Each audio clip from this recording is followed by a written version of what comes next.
Hello everyone. तो आज हम पढ़ेंगे मैकेनिकल प्रॉपर्टीज़ ऑफ सॉलिड्स। तो सबसे पहले हम इसके मेन पॉइंट्स देख लेते हैं जो हमें पढ़ने हैं। तो इसमें हम पढ़ेंगे डीफॉर्मिंग एंड रिस्टोरिंग फोर्स, उसके बाद elasticity, stress and its types, strain and its type, Hooke's law, modulus of elasticity, Poisson's ratio. तो सबसे पहले हम पढ़ेंगे what is deforming force. The force which can change the shape और size of a body is called deforming force. मतलब ये एक ऐसी फोर्स है जो किसी ऑब्जेक्ट या बॉडी की शेप और साइज़ को चेंज कर दे। उसके बाद आती है रिस्टोरिंग फोर्स। रिस्टोरिंग फोर्स एक ऐसी फोर्स होती है जो कि रिस्पॉन्सिबल होती है किसी बॉडी को ओरिजिनल शेप या साइज़ में लाने के लिए। फॉर एग्जाम्पल, जब हम रबर को स्ट्रेच करते हैं तो उसके अंदर डीफॉर्मिंग फोर्स जनरेट होती है जो कि उसकी शेप और साइज़ को चेंज कर देती है।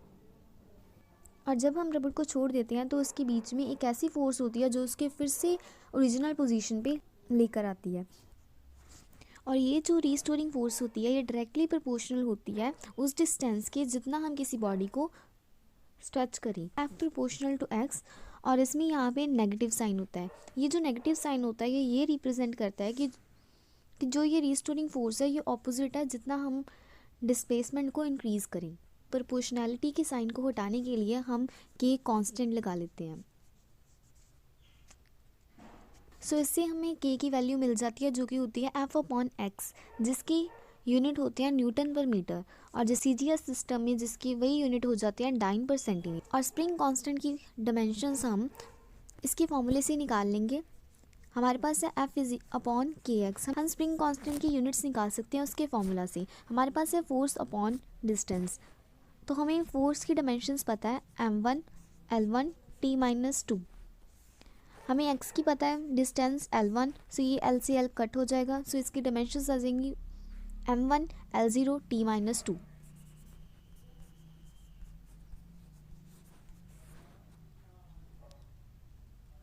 तो उसके बाद हम पढ़ेंगे इलास्टिसिटी। इलास्टिसिटी क्या होती है? Elasticity is the property of a body due to which it can regain its configuration, shape और size after the removal of deforming force. मतलब इलास्टिसिटी एक ऐसी प्रॉपर्टी होती है किसी बॉडी की जिसकी वजह से वो अपनी फिर से ओरिजिनल पोजीशन पे आ जाती है जब उससे डिफॉर्मिंग फोर्स हम हटा दें। जैसे कि हमने रबड़ का एग्जांपल लिया था कि जब उसको स्ट्रेच करना बंद कर दें, हम उसे स्ट्रेच ना करें, डिफॉर्मिंग फोर्स हटा दें, तो वो अपनी ओरिजिनल पोजीशन पे आ जाती है और यही रबड़ को इलास्टिक बॉडी बनाती है। और इलास्टिक ऑब्जेक्ट्स में हम कितने ऑब्जेक्ट्स ले सकते हैं? फॉर एग्जांपल रबड़, स्टील भी इलास्टिक ऑब्जेक्ट होता है। अब हम पढ़ेंगे प्लास्टिसिटी। ये इलास्टिसिटी की ऑपोजिट प्रॉपर्टी है। तो इसमें क्या होता है? Property of a body due to which it cannot regain its original configuration after the removal of deforming force. मतलब ये एक ऐसी प्रॉपर्टी है जिससे कोई भी बॉडी अपनी ओरिजिनल पोजीशन को गेन ना कर पाए। और अब हम पढ़ेंगे कि प्रैक्टिकली कोई भी बॉडी ना तो पूरी तरह इलास्टिक होती है और ना प्लास्टिक होती है। पढ़ेंगे स्ट्रेस के बारे में। सो स्ट्रेस क्या होता है? स्ट्रेस डिफॉर्मिंग या रिस्टोरिंग फोर्स होती है पर unit area of a body. ये सिमिलर है प्रेशर की। प्रेशर जो प्रेशर होता है वो लिक्विड्स में होता है। और फॉर एग्जांपल जब हमारे एग्जाम्स आते होते हैं हम कहते हैं ना कि हम बहुत ज़्यादा प्रेशर है, बहुत स्ट्रेस है हमारे माइंड पे, तो इसी से रिलेट करके देखना कि प्रेशर और स्ट्रेस दोनों सिमिलर क्वान्टिटीज़ हैं। तो ऐसे सिस्टम में स्ट्रेस की प्रेशर वाली यूनिट्स होंगे न्यूटन पर मीटर स्क्वायर और सीजीएस में इसके डाइन पर सेंटीमीटर स्क्वायर। अब हम स्ट्रेस के टाइप्स देख लेंगे। स्ट्रेस मेनली 3 टाइप्स का होता है: longitudinal stress, volumetric stress and tangential stress. तो अब हम सबसे पहले लॉन्गिट्यूडनल स्ट्रेस के बारे में पढ़ेंगे। Longitudinal stress is a force applied on a body so as to increase और डिक्रीज इट्स लेंथ। मतलब ये लॉन्गिट्यूडनल नाम से ही हमें पता चल रहा है कि ये लेंथ से रिलेटेड होता है। और ये जो स्ट्रेस प्रोड्यूस होता है किसी बॉडी में ये होता है लॉन्गिट्यूडनल स्ट्रेस। और लॉन्गिट्यूडनल स्ट्रेस के भी आगे 2 टाइप्स हैं जो कि हैं tensile stress and compressive stress. Tensile stress में लेंथ को जब हमने इंक्रीज़ करना होता है तो वो टेंसाइल स्ट्रेस होगा, और जब हम कंप्रेसिव स्ट्रेस तो उसको लेंथ को डिक्रीज़ करना होगा। अब हम डेफिनेशन देख लें टेंसाइल स्ट्रेस की। It is a force acting per unit area of cross section of a body when force is applied normal to the surface of a body so as to increase its length. मतलब tensile stress एक ऐसा stress होगा जो कि body के normally अब हम change देख लेंगे इस लेंथ में चेंज कितना आएगा। जब हम एल से एल डैश पर जाते हैं तो इंक्रीज़ होगा लेंथ में। इंक्रीज़ कितना होगा? एल डैश माइनस एल जो कि होगा डेल्टा एल। और अब हम पढ़ेंगे compressive stress. Compressive stress is a force acting per unit area of cross section of a body when force is applied normal to the surface of a body so as to decrease its length. मतलब compress जब करेंगे तब उसकी length decrease हो जाएगी। तो इसमें जब हम माइनस करेंगे क्या आएगा, एल टू एल डैश जब हम लेके जाएंगे तो वो हमारे पास पहले इतनी थी, उसके बाद होगी वो छोटी, तब हम माइनस करेंगे इसमें से एल माइनस एल डैश जो कि होगा माइनस डेल्टा एल, क्योंकि वो लेंथ डिक्रीज कर दी है। तब हम पढ़ेंगे volumetric stress. Volumetric stress is a force acting per unit area of a body so as to decrease its volume. जब हम किसी ऑब्जेक्ट की वॉल्यूम को डिक्रीज करने की कोशिश करते हैं तो वो होता है वॉल्यूमेट्रिक स्ट्रेस। वॉल्यूमेट्रिक स्ट्रेस भी नेगेटिव होता है क्योंकि हम वॉल्यूम को कम कर रहे हैं। तो हम पढ़ेंगे स्ट्रेन के बारे में। स्ट्रेन होती है ratio of change in dimension to the original dimension. जैसे हमारा चेंज कितना आ गया था, अगर हम लॉन्गिट्यूडनल स्ट्रेस की बात करें तो हमारा चेंज एल डैश आ गया था टेंसाइल स्ट्रेस में, अपॉन ओरिजिनल कितना था एल। वॉल्यूमेट्रिक में देखें बस डेल्टा वी आ गया था अपॉन वी आ गया था। तो यही होता है स्ट्रेस। तो अब हम पढ़ लेते हैं लॉन्गिट्यूडनल। जैसे स्ट्रेस के हमने 3 टाइप्स पढ़े वैसे ही इसके भी 3 टाइप्स होंगे। और स्ट्रेन एक डायमेंशनलेस क्वांटिटी होती है।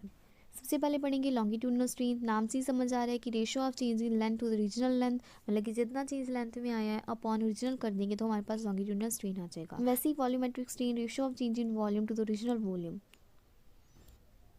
अब हम पढ़ेंगे shear strain के बारे में। It is the angle through which any surface of a body is shifted with tangential forces applied on that surface with respect to the fixed surface। मतलब ये फॉर एग्जांपल ये कोई बॉडी है,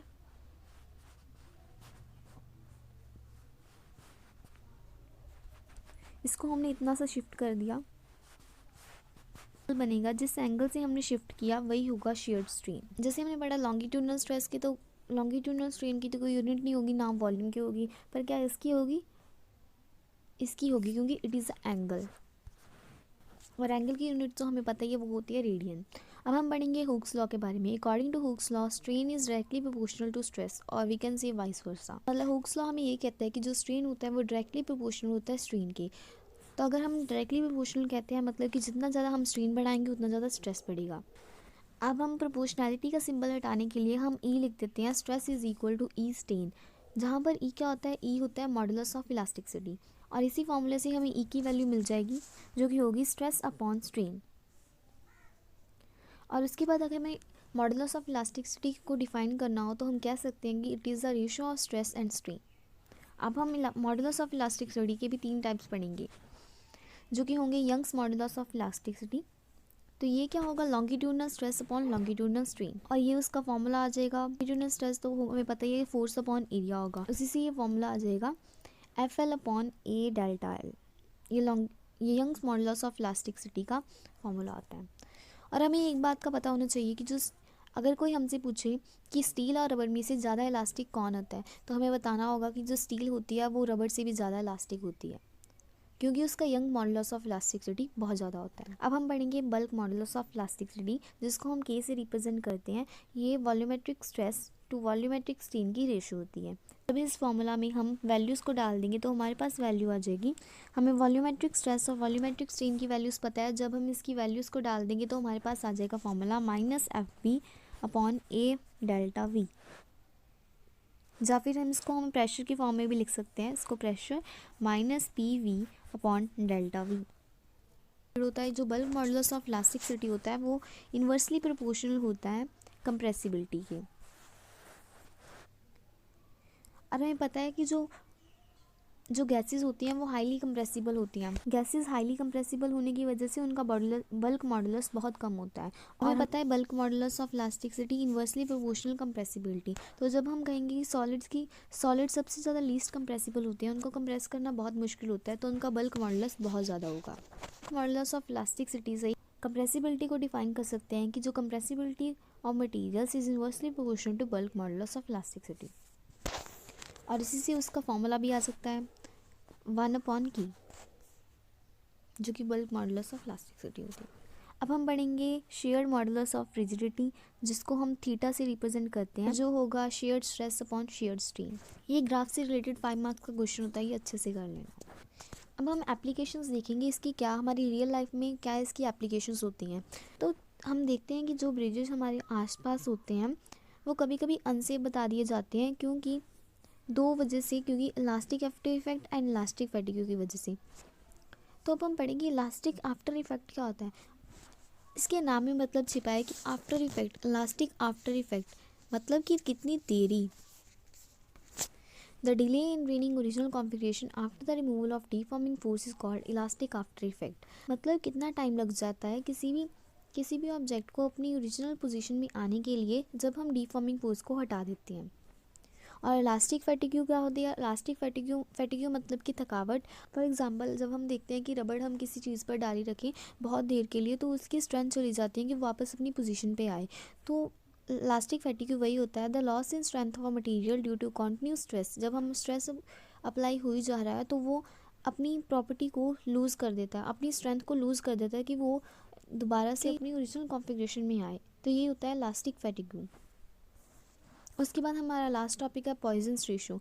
तो ये लेटरल स्ट्रेन और longitudinal strain की ratio होती है। तो इसमें हम पढ़ेंगे लेटरल स्ट्रेन। लेटरल स्ट्रेन क्या होता है कि जब हमने देखा कि अगर किसी सिलेंडर की हमने देखा था अगर कोई इलास्टिक रॉड है, जब हम लेंथ को इंक्रीज़ कर रहे हैं तो उसका जो डायामीटर है वो डिक्रीज़ हो रहा है। यहाँ पे फॉर एग्ज़ाम्पल 7 सेंटीमीटर, तो यहाँ पे 5 हो जाएगा, मतलब उसके डायामीटर में डिक्रीज़ होगा। और यही होता है हमारा लेटरल स्ट्रेन। और ये नेगेटिव क्यों है, क्योंकि यहाँ पे डायामीटर में डिक्रीज़ आ रहा है। So that's all for today. Thank you.